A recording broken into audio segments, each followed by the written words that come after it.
Assalamualaikum warahmatullahi wabarakatuh. Di sini Waalaikumsalam warahmatullahi wabarakatuh. di sini kami dari kelompok 5 akan mempresentasikan mengenai menulis karya ilmiah yang terbagi dalam beberapa poin, yakni kita akan membahas mengenai hakikat menulis, keterampilan membaca dalam intelektualisasi pikiran dan karya, hakikat karya tulis ilmiah, tahapan menulis karya ilmiah, sistematika karya tulis ilmiah, teknik pengutipan dan sumber rujukan, dan tips menghindari plagiarisme. Next. Di sini kami terdiri dari 6 anak. Yang pertama, Alisa Kotrunada dengan NIM 2017 1030 1010, Arinda Eka Julia Risma dengan NIM 2015 1070 1027. Yang ketiga, Delina Krisnolisa Fitri 2021 1010 1027. Yang keempat, Hizil Adila dengan NIM 2017 1030 1012. Yang kelima, Junaid Muhammad Zain dengan NIM 2017 1020 1070. Dan yang keenam, Vivin Tiatiningsi dengan NIM 2017 1030 1011. Next. Selanjutnya, materi akan dibahas oleh teman saya. Yang bertugas dipersilahkan. Baik, untuk yang pertama adalah hakikat menulis. Menulis sendiri sebenarnya adalah keterampilan vital dan mendasar yang harus dikuasai oleh seorang mahasiswa atau pelajar tingkat lanjut. Nah, menulis sendiri itu dibedakan menjadi dua, menulis sebagai produk dan juga menulis sebagai proses kreatif. Pada dasarnya, menulis sebagai produk adalah hasil praktik menulis itu sendiri, yaitu berupa teks atau paragraf. Teks yang menggunakan pemilihan kata yang tepat dan baik secara gramatika dan juga kaidah penulisannya akan menghasilkan tulisan yang baik, yaitu tulisan yang mudah dibaca dan juga dipahami. Lalu menulis sebagai proses kreatif adalah proses menulis yang memiliki bernalar. Maksudnya bernalar itu seperti apa? Yaitu penulis dapat menyusun secara sistematis sebuah kata hingga menjadi sebuah kalimat dan paragraf yang padu, utuh, juga memenuhi kaidah penulisan yang baik dan benar. Semakin baik seorang penulis dapat mengkoordinasikan antara aspek produktif dan juga aspek kreatif, maka semakin baik pula tulisan yang dihasilkan. Next.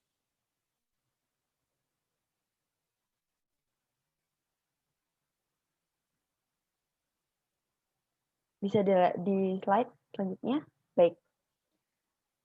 Selanjutnya adalah keterampilan membaca dalam intelektualisasi pikiran dan karya. Sebenarnya, membaca adalah sebuah kegiatan fisik dan psikologis atau kognitif dalam mengidentifikasikan lambang atau simbol bahasa, grafologi, untuk menemukan makna atau informasi dalam sebuah teks atau tulisan. Nah, apa itu membaca dan proses berpikir? Sebenarnya dalam praktik, saat kita membaca, kita akan mensinkronisasikan antara paham yang telah kita ketahui sebelumnya dan menggabungkan dengan realitas. Melalui proses membaca ini, pembaca akan menemukan informasi dan juga paham-paham baru yang akan digunakan olehnya untuk proses berpikir selanjutnya. Dengan demikian, kemampuan membaca dan informasi yang dimiliki oleh pembaca itu sendiri akan meningkat dan menunjang proses berbahasa yang baik ke depannya. Next. Nah, di sini ada membaca cepat dan juga membaca kritis. Ini berhubungan dengan teknik membaca. Secara garis besar, teknik membaca itu memang dibedakan menjadi dua, yaitu membaca cepat dan juga membaca kritis. Membaca cepat bisa dibedakan menjadi dua, skimming dan juga scanning. Teknik skimming adalah teknik membaca cepat guna mengetahui informasi penting dalam sebuah bacaan dengan waktu yang singkat. Jadi prosesnya adalah kita menyeleksi per paragraf, kita mengambil garis besarnya secara cepat. Lalu teknik scanning merupakan sebuah teknik membaca cepat untuk menemukan informasi-informasi atas konsep yang bersifat khusus. Kita memusatkan diri pada informasi yang dituju atau diinginkan tanpa menggubris informasi yang tidak dibutuhkan. Dan informasi yang dituju lebih detail dan khusus dibandingkan proses membaca cepat skimming. Dua metode ini bisa digunakan secara bersamaan tergantung kebutuhan dari pembaca itu sendiri. Lalu membaca kritis bisa dibedakan menjadi dua, yaitu KWLH dan juga SQ3R. Apa itu teknik membaca KWLH? Teknik ini diperkenalkan oleh Florence pada tahun 1997. Bisa diuraikan sebagai K itu know, apa yang telah diketahui oleh pembaca. W itu want, apa yang hendak diketahui oleh pembaca. L itu untuk learn, apa yang telah dipelajari atau diketahui pembaca. Dan H, how, bagaimana cara mendapatkan pesan baru yang diperlukan. Lalu teknik membaca SQ3R. Terdiri dari 5 elemen. Pertama, survei atau meninjau, membaca seluruh gambaran isi bacaan tersebut. Yang kedua, question atau penanya, menulis beberapa pertanyaan yang akan dicari jawabannya pada teks tersebut. 3, read atau membaca, dia menunjukkan jawaban atau menemukan jawaban atas question tadi. Yang 4, recreate atau menyatakan kembali secara lisan, mengingat kembali informasi yang ada pada bacaan. Dan kelima, review atau membaca ulang, membentuk sikap berpikir kritis terhadap apa yang dibacakan oleh pembaca. Terima kasih.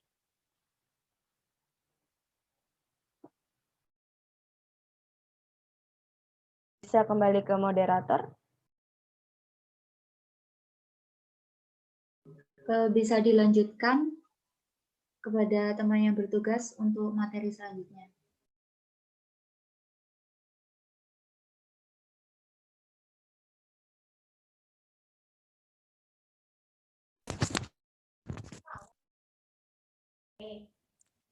Hakikat karya tulis ilmiah. Karya tulis ilmiah merupakan tulisan atau laporan tertulis yang memaparkan hasil penelitian atau pengkajian suatu masalah oleh seseorang atau sebuah tim dengan memenuhi kaidah dan etika keilmuan yang dikukuhkan dan ditaati oleh masyarakat keilmuan. Ciri-ciri karya tulis ilmiah antara lain: 1. Isi kajian berada pada pengetahuan keilmuan. 2. Penulisannya cermat, tepat, benar, menggunakan sistematika yang umum dan jelas. Bahasa yang digunakan merupakan bahasa ilmiah. 4. Karya tulis memiliki aspek ontologis, epilogis, dan aksiologis yang jelas. Next.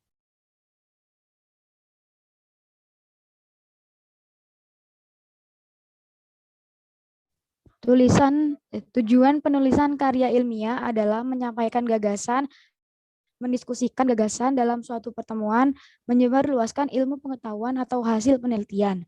Bagian-bagian karya tulis ilmiah ada abstrak, masalah penelitian, hasil penelitian, dan manfaat penelitian. Saya kembalikan kepada moderator. Bisa dilanjutkan dengan yang bertugas. Baik, tahapan penulisan karya ilmiah. Dalam menulis karya ilmiah, terdapat tahapan yang dapat dilakukan penulis dalam menyusun sebuah karya ilmiah, yaitu yang pertama, perencanaan penulisan karya ilmiah. Pada tahap ini, hal yang harus dilakukan oleh penulis adalah menentukan topik.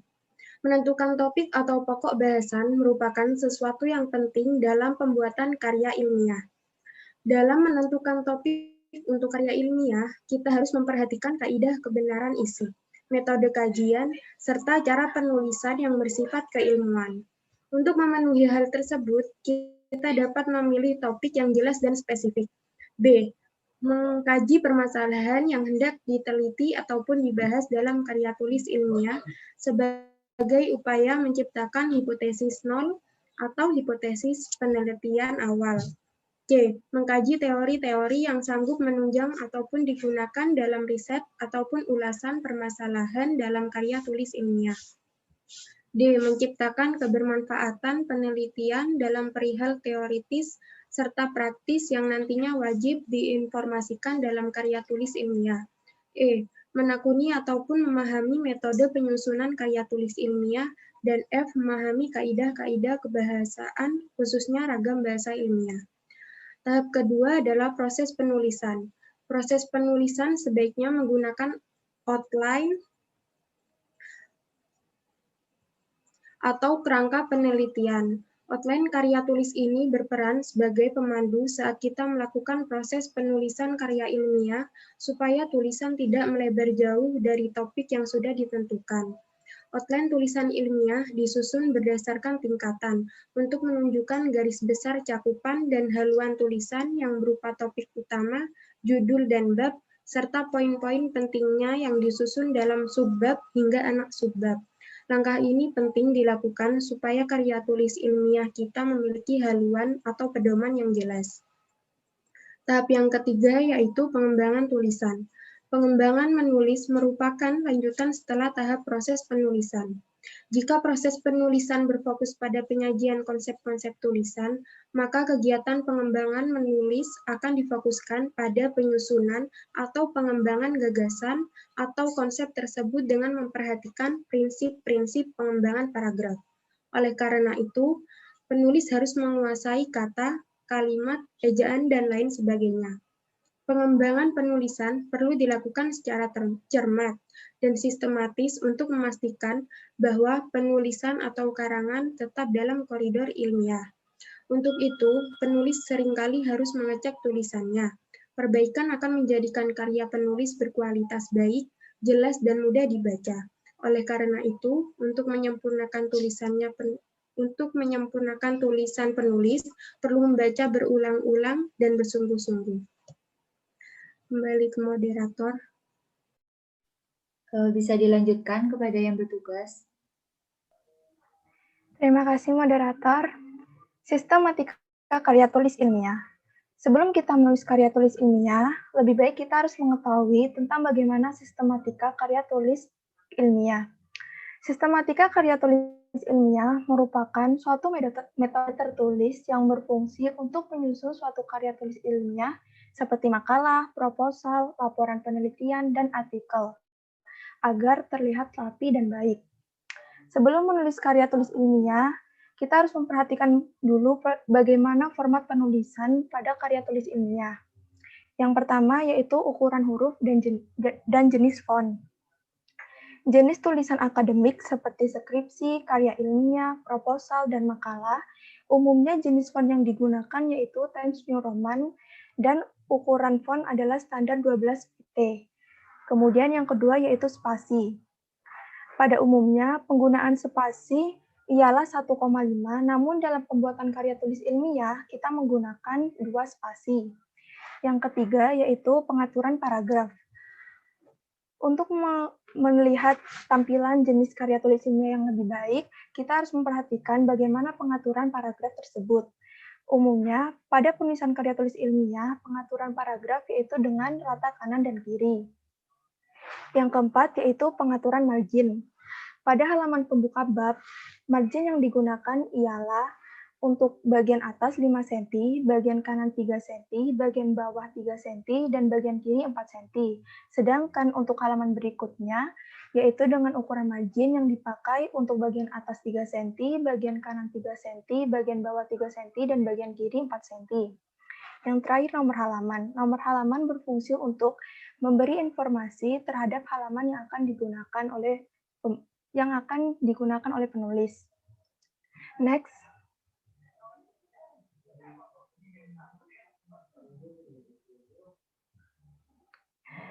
Kemudian, sistematika penulisan karya tulis ilmiah pada umumnya yaitu terdiri dari halaman judul.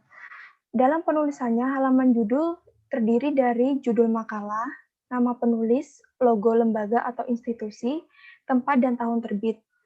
Format penulisan umumnya pada judul menggunakan huruf kapital yang dicetak tebal dengan jenis font Times New Roman dengan ukuran font sebesar 14 dengan pengaturan rata tengah. Yang kemudian yang kedua yaitu halaman pengesahan. Halaman pengesahan berisi pernyataan penulis tentang keorisinalitas dari karyanya dan berisi pengesahan dari guru pembimbing atau dekan terhadap makalah yang telah dibuat. Dan yang ketiga yaitu halaman kata pengantar.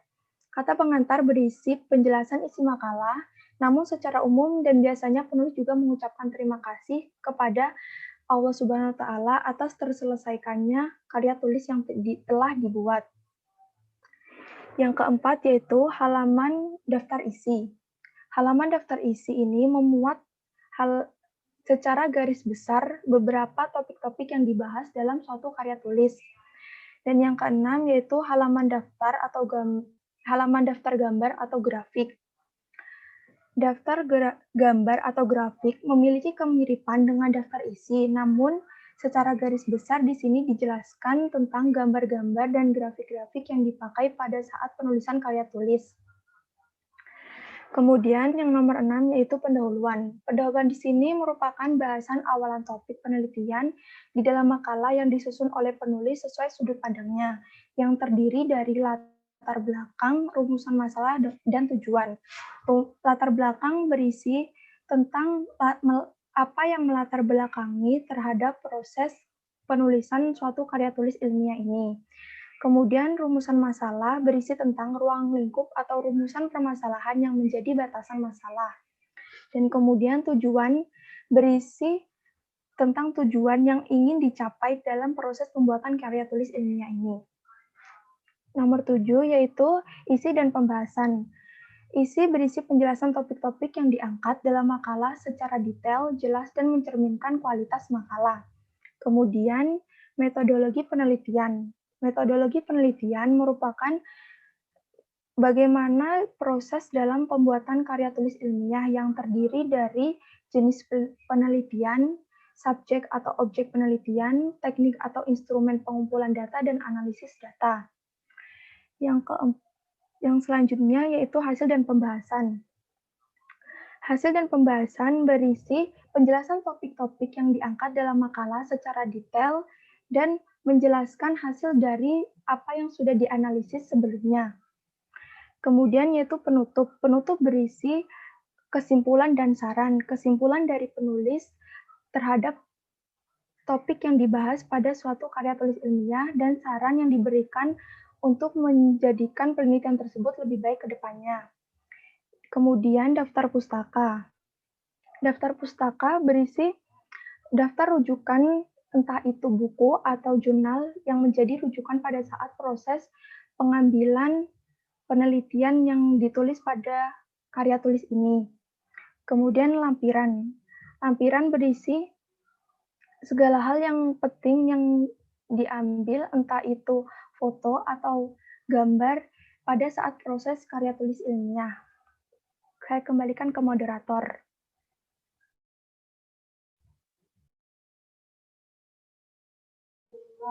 Baik, di sini saya akan menjelaskan mengenai teknik pengutipan dan sumber rujukan.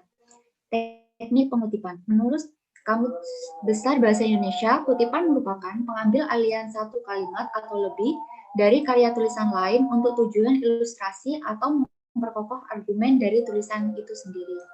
Next.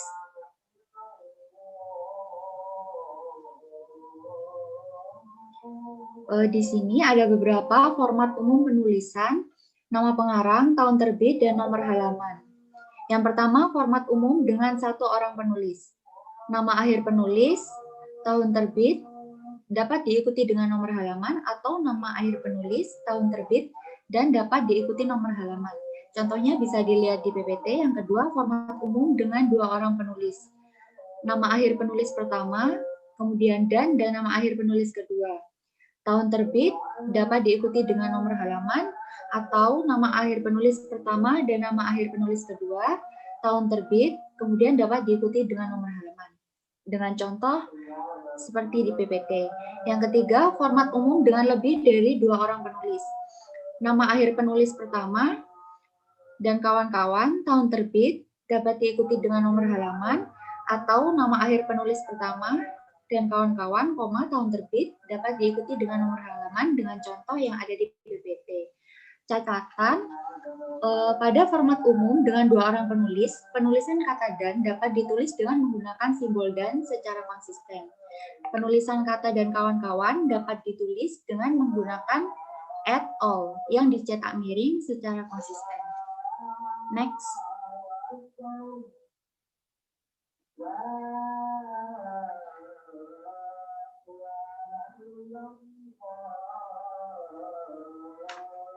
Kutipan dibedakan menjadi dua, yaitu kutipan langsung dan kutipan tidak langsung. Kutipan langsung adalah kutipan dengan cara mengutip ide atau gagasan yang sama dengan sumber aslinya dan tidak merubah teks aslinya. Berikut beberapa teknik pengutipan secara langsung. Yang pertama, kutipan langsung dengan penulisan tanpa adanya tanda kutip, dengan peletakan terpisah dengan teks yang mendahulunya serta dijorokkan ke dalam baris dari tepi kanan maupun tepi kiri halaman dengan menggunakan spasi tunggal. Kutipan ini digunakan apabila teks kutipan lebih dari 4 baris. Yang kedua, kutipan langsung dengan penulisan di antara tanda kutip selaras dengan teks, nama penulis, dan tahun penerbitan dapat ditulis pada awal maupun akhir kalimat.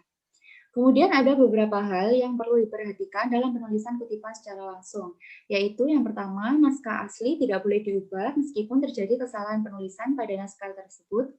Yang kedua, jika terjadi kesalahan penulisan, dapat ditandai dengan sig setelah kata yang mengalami kesalahan.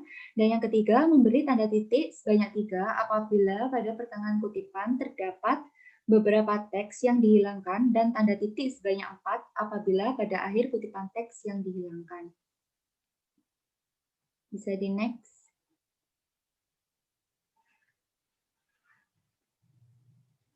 Yang kedua, kutipan tidak langsung. Kutipan tidak langsung adalah kutipan dengan penulisan berdasarkan penerjemahan suatu bacaan yang kemudian ditulis kembali dengan gaya penulis. Nama pengarang, tahun terbit, dan atau nomor penerbitan dapat diletakkan di awal, tengah, atau akhir kalimat dengan contoh sebagai berikut. Nama penulis jika ditulis sebelum kutipan. Ditulis namanya dulu, misalkan WHO dalam kurung tahun 2020 tutup kurung, kemudian ditulis kutipannya. Yang kedua, nama penulis ditulis setelah kutipan. Kita menulis kutipannya terlebih dahulu, kemudian di akhir kita memberi nama pengarangnya, misalnya dalam kurung WHO, kemudian tahun penerbitannya dan tutup kurung. Bisa dilanjut.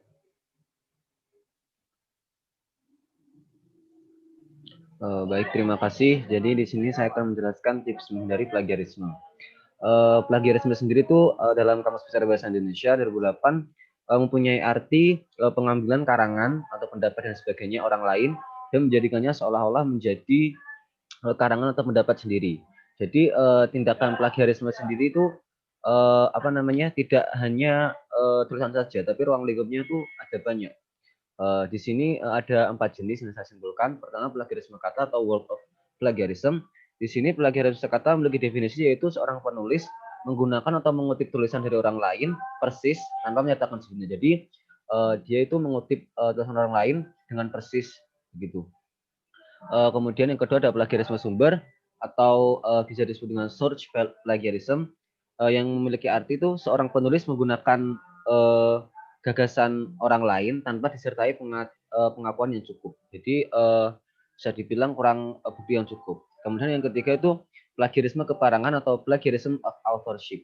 Nah, jadi plagiarisme keparangan itu penulis mengakui hak milik tulisan orang lain. Jadi itu mereka mengakui hak tulisan milik orang lain.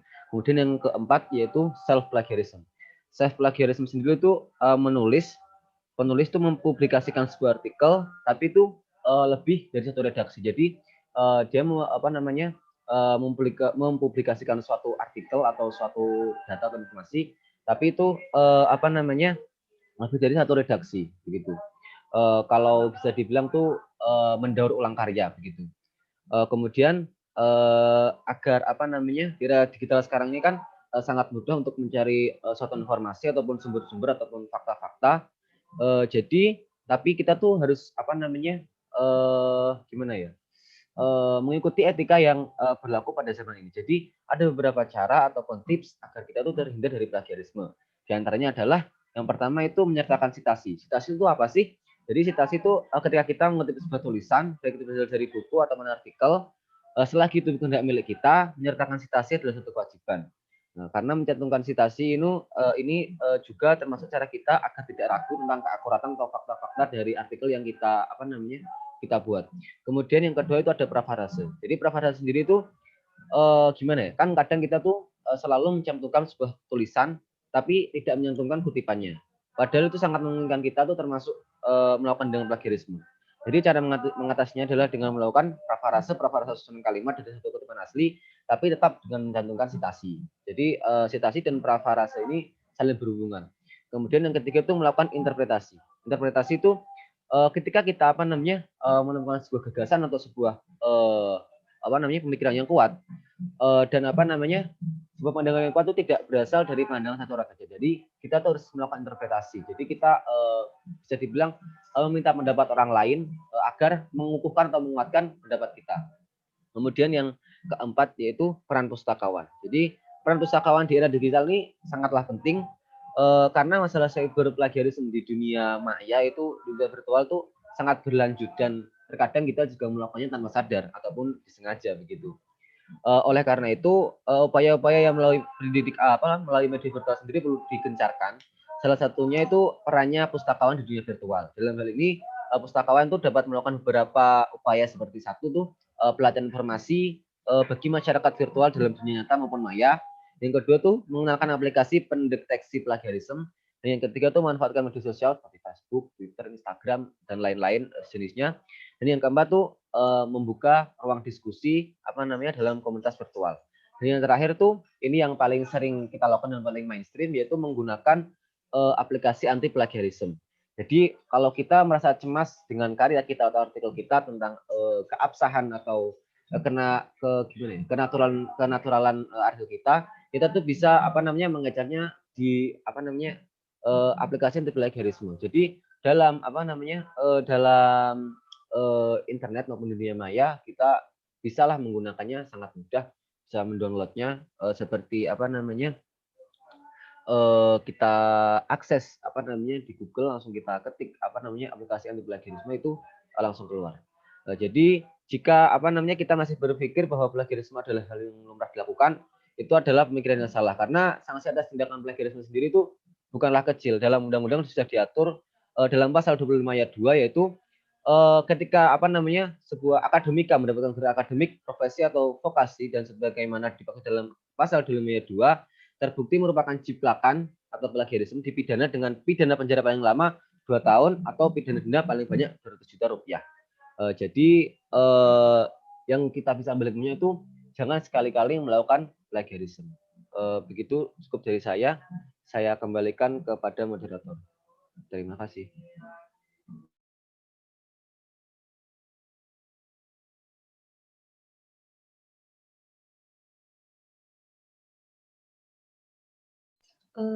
Terima kasih sebelumnya, itu saja dari kelompok kami, kurang lebihnya kami mohon maaf. Wassalamualaikum warahmatullahi wabarakatuh. Waalaikumsalam. Waalaikumsalam warahmatullahi wabarakatuh.